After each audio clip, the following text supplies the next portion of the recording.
Hello mga kakusina! Ako po ulit sa Ate Angel ng Kusina ni Angel, and for today's video, gagawa na naman tayo ng masarap na dessert recipe na baka hindi mo pa nagagawa o nasusubukan sa iyong kusina, kaya't panoorin mo na ang buong video dahil madali lang po ito. So ito na nga, meron ako ditong 750 ml na microwavable tub, tapos po nilagyan ko lang yan nung natira ko dito sa ref na tagi-isang cake bars na makapuno flavor po. So yan, dudurugin lang natin to, i-flatten natin dito sa ating microwavable tub. Tapos po, inilagay ko lang to sa aking chiller para mag-set bago gawin na po natin yung ating mixture. Para naman sa ating mixture, kakailanganin muna natin dito mag-drain ng 836 grams ng fruit cocktail.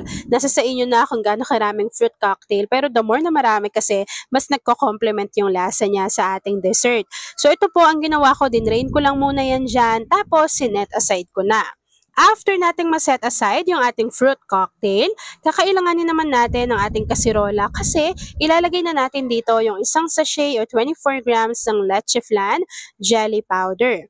After adding ng ating jelly powder, naglagay din po ako dito at least 2 tablespoon ng buko pandan powder at tinunaw ko na po iyan ng sabay sa 3 cups of water. So siguraduhin po natin na natunaw ng maigi yung ating jelly powder pati yung ating buko pandan powder para naman hindi siya namumuo dyan sa bottom ng ating pan.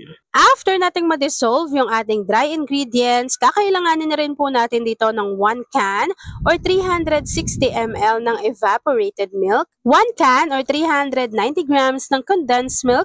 Naglagay na rin po ako dito at least half teaspoon ng vanilla essence. Tapos hinalo ko lang po ulit ito ng maigi bago inilagay ko na dito yung dinrain natin na fruit cocktail. After adding ng ating mga ingredients dito sa ating kasirola and syempre after mixing, pwede na po nating buksan yung apoy sa ating kalan tapos lulutuin lang po natin ito hanggang sa kumulo yung ating mixture. So habang hinihintay natin kumulo yung ating mixture, pwede bang mag-comment ka sa ating comment box section kung taga saan ka nanonood at kung ano yung favorite dessert mo, lalo na kapag merong mga okasyon. At ayan na nga mga kakasina, kapag kumukulo na po yung ating mixture, pwede na po natin kunin yung ating microwavable tub na merong cake bars, tapos isasalin lang po natin to dito lahat. So bali 3 po yung nagawa ko, tapos kapag naisalin na natin to dito, hihintayin lang po natin to mag-set, mag-firm, lumamig, and then after po nun, ipapakita ko na sa inyo kung ano yung natapos nating easy dessert recipe.